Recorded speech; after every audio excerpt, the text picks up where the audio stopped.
Assalamualaikum warahmatullahi wabarakatuh.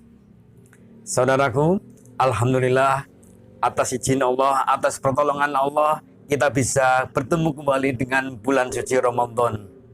Mari kita berbenah semaksimal mungkin, kita berusaha agar di dalam sejak bulan Ramadan kita akan semakin takwa, semakin tekun beribadah, semakin semangat berjuang berbenah.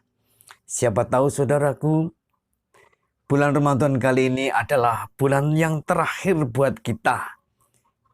Kita tidak akan mendapatkan kembali bulan Ramadan yang akan datang. Maka tidak ada pilihan lain, mari kita maksimalkan semua daya upaya kita untuk beribadah sebaik mungkin, sebanyak mungkin di dalam bulan suci Ramadan dan disertai dengan langkah-langkah taubat. Saudaraku, setiap kali menyambut Ramadan, kita akan selalu mengenang dan memperdalam hikmah yang terkandung dalam surat Al-Baqarah ayat 183. A'udzubillahi minasyaitonirrajim. Bismillahirrahmanirrahim.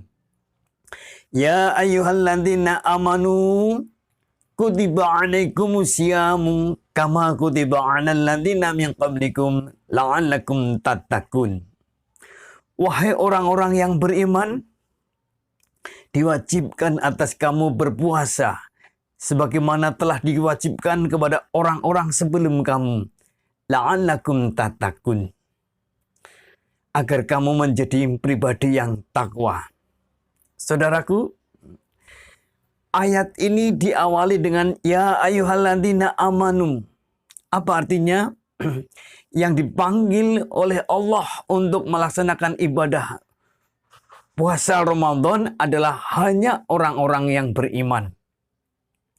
Orang-orang yang tidak beriman tidak dipanggil dalam ayat ini. Kenapa? Sebab orang-orang yang tidak beriman atau kurang imannya, maka tidak akan mampu untuk mengamalkan amanah ayat ini, yaitu puasa Ramadan. Sehingga saudaraku, memang untuk menyempurnakan ibadah Ramadan, kita perlu memperdalam, memperkuat iman. Nah, kita ingat, berdasarkan iman ada 3 tingkatan puasa. Dan nanti kita mawas diri, kita termasuk puasa yang tingkat berapa. Yang pertama, berdasarkan iman yang dimiliki oleh manusia, puasanya adalah puasa sekedar puasa mulut dan puasa alat kelamin. Orang itu tidak makan, tidak minum, tidak bermain seksual pada saat puasa. Nah, tetapi masih mulutnya ini berghibah, menyampaikan kata-kata yang kotor, melontarkan kata-kata yang mungkin menyakitkan, yang merugikan orang lain, yang merugikan diri sendiri. Puasanya hanya sampai tingkatan itu. Matanya masih jelalatan. Kemudian telinganya masih digunakan untuk mendengarkan hal-hal yang tidak disukai oleh Allah. Nah, puasa yang seperti ini tidak terjamin untuk diterima. Bahkan termasuk sia-sia. Ingat, Nabi Muhammad SAW telah bersabda, banyak orang berpuasa tetapi sekedar mendapatkan lapar dan haus. Dia tidak mendapatkan apa-apa dari puasanya itu. Masya Allah. Ini tingkatan puasa yang pertama. Yang kedua, berdasarkan iman yang dimiliki dan ilmu yang dikuasai oleh seseorang, maka level puasanya adalah tingkatan kedua, yaitu puasa panca indera. Di samping puasa mulut dan alat kelamin, tetapi juga puasa penglihatannya, pendengarannya, puasa kulitnya, puasa lidahnya, bahkan puasa kaki dan tangannya. Ya, orang yang seperti ini di dalam puasa tidak hanya sekedar tidak makan, tidak minum, tidak melakukan aktivitas seksual, tetapi juga puasa pandangannya. Tidak digunakan untuk memandang sesuatu yang Allah tidak suka. Puasa pendengarannya, tidak untuk mendengarkan hal-hal yang jelek.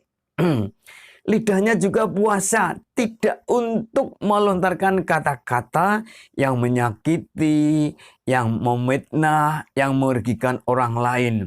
Lidah ini digunakan untuk banyak zikrullah. Itu puasanya orang-orang yang puasa panca indera, puasa level 2, tangannya juga berpuasa. Tidak menulis sesuatu yang tidak disukai oleh Allah, tidak menandatangani kebijakan yang merugikan orang lain atau merugikan bangsa dan negara, tidak menggambar sesuatu yang tidak disukai oleh Allah dan Rasul.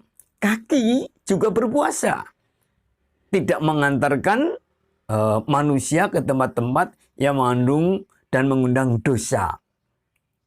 Saudaraku, kalau kita mampu berpuasa pada level 2 ini, puasa panca indera, insya Allah kita bisa berharap bahwa kita di samping kita dapat pahala, mungkin juga kita akan dapat hidayah.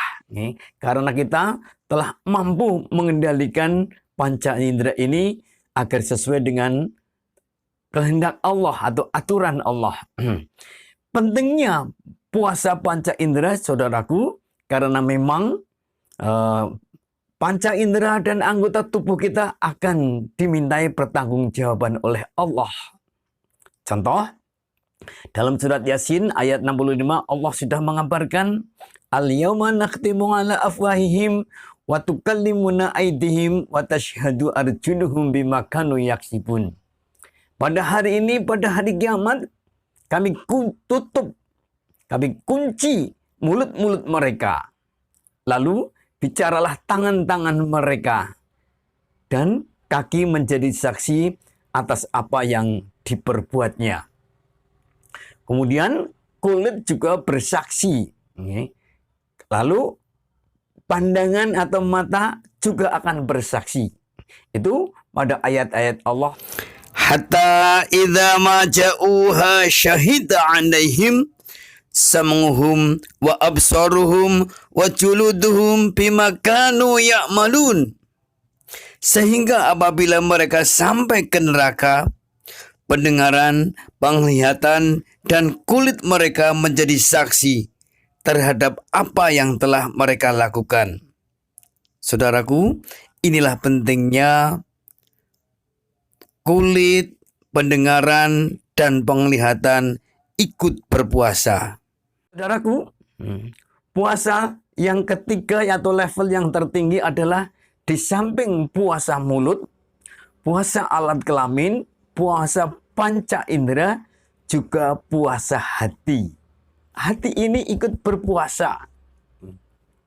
Hati ini selalu berusaha agar mengutamakan Allah di atas segala-galanya.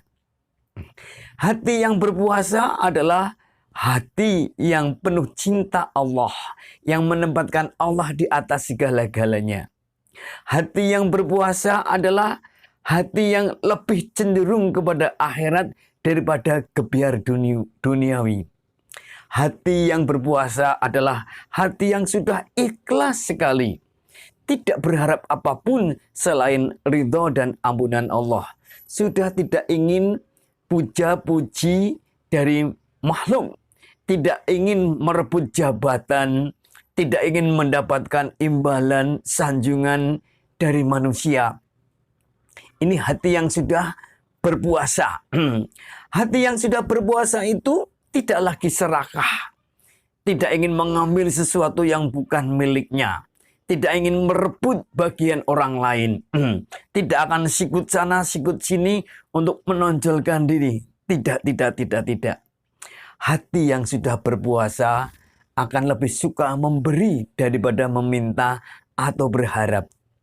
Ingat saudaraku, pada saatnya nanti sangat dibutuhkan kolbun salim, hati yang bersih. Sebagaimana Allah sudah firmankan dalam surat Asy-Syu'ara ayat 87, 88, dan 89. wala tukhzini yauma yub'atsun yauma la yanfa'u malun wala banun illa man atallaha biqalbin salim. Ya Allah, janganlah Engkau hinakan aku pada hari mereka dibangkitkan, yaitu di hari harta dan anak-anak laki-laki tidak berguna, kecuali orang yang menghadap Allah dengan hati yang bersih, qalbun salim. Saudaraku, mari kita merenung. Siapa tahu puasa hari ini, bulan ini, tahun ini adalah puasa yang terakhir buat kita. Mungkin juga ada di antara kita sebelum Idul Fitri sudah dipanggil oleh Allah. Maka tidak ada pilihan lain. Mari saudaraku, kita berusaha di dalam berpuasa tidak hanya puasa mulut dan alat kelamin, tapi juga puasa panca indera, dan lebih tinggi lagi hati ini ikut berpuasa. Sehingga ada perubahan yang nyata di dalam hasil puasa. Kita jangan sampai kalah dengan ulat. Ulat itu sebelum berpuasa adalah makhluk yang mengerikan, yang menjijikan, yang rakus, yang dilihat oleh anak-anak menakutkan, remaja juga sebel, orang tua juga nggak suka.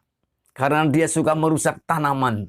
Tetapi ulat ini kalau sudah berpuasa, dia akan menjadi pribadi yang tenang. Berusaha mengendalikan diri. Dan hasil puasa ulat apa? Dia berubah wujud menjadi kupu-kupu yang indah. Yang anak kecil ingin mendapatkannya, remaja juga ingin ngincup, orang tua juga ingin memegangnya, karena keindahan wujudnya. Tidak hanya itu, ulat yang sudah berhasil puasa juga berubah sifatnya. Yang dulu rakus sebagai ulat, begitu jadi kupu-kupu, maka kupu-kupu hanya makan madu, sari bunga. Kalau ulat dulu sukanya merusak tanaman, maka kupu-kupu gemar berjasa hinggap di tanaman untuk membantu tanaman kawin, serbuk, sehingga biji-biji atau bunga-bunga itu berubah menjadi buah. Jelas sekali amal soleh dari kupu-kupu. Nah saudaraku, kita makhluk manusia ini adalah makhluk yang beriman, makhluk yang berpendidikan. Jangan sampai kalah dengan ulat. Mari kita berubah menuju kepada yang lebih baik, makin menjadi pribadi yang makin bertakwa, berprestasi, berdaya guna, agar sejahtera dan terhormat dalam rahmat Allah Subhanahu wa Ta'ala. Selamat berpuasa. Semoga puasa kita dan ibadah keidah kita selama puasa dan pasca puasa diterima oleh Allah Subhanahu wa Ta'ala sebagai tiket untuk masuk surga tanpa hisab. Amin. Wassalamualaikum warahmatullahi wabarakatuh.